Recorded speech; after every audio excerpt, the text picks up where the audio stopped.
हिते असां सां ॿी अहम ख़बर शेयर करे रहिया आहियूं। सखर सेंट्रल जेल जो कैदी फरार थियण वारो मामलो सखर पुलिस जी तहवील मां फरार थियल कैदियुनि जो अंग 3 थी वियो आहे। कैदी कादिर बख्श उर्फ पप्पू संघर जे फरार थियण में लापरवाहीअ जे इल्ज़ाम हेठि ॿिनि अहलकारनि खे हिरासत में वरितो वियो, जॾहिं त कादिर बख्श संघर मेडिकल जी बुनियाद ते जेल मां सिविल अस्पताल मुंतक़िली बाद पुलिस हिरासत मां फरार थियो।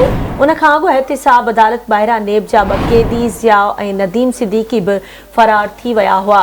ब्रेकिंग न्यूज़ अवां सां शेयर कयूं पिया सखर सेंट्रल जेल जो कैदी फरार थियण वारो मामलो, जंहिंमें सखर पुलिस जी तहवील मां फरार थियल कैदियुनि जो अंग 3 थी वियो आहे।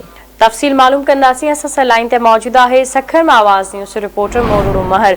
जी मोड़ू महर, छा तफ़सील आहिनि, आगाह कजो। जी बिल्कुल, सेंट्रल जेल जो कैदी फरार थियण जे हवाले सां सखर पुलिस खां फरार थियण ईंदड़ कैदियुनि जो अंग बिल्कुल 3 थी वियो आहे। गुज़िरियल ॾिहाड़े सेंट्रल जेल सखर जो कैदी कादिर बख्श उर्फ बाबू संघड़ फरार थी वियो हो। उन वाक़े जो SSP सखर सिंगार मलक नोटिस वठी इल्ज़ाम हेठि आयल लापरवाही करण जे इल्ज़ाम हेठि 2 अहलकारनि खे हिरासत में वरितो वियो आहे। ज़रियनि जो चवणु आहे त हिरासत में वरितल जेके हक़दार आहिनि उहे कैदी बाबू संघड़ जे उनजे हिरासत में उनखे सिक्योरिटीअ ते लॻायो वियो। उन्हनि सां ठीकु आहे मोड़ू महर, वॾी महिरबानी अवां जी अपडेट करण लाइ।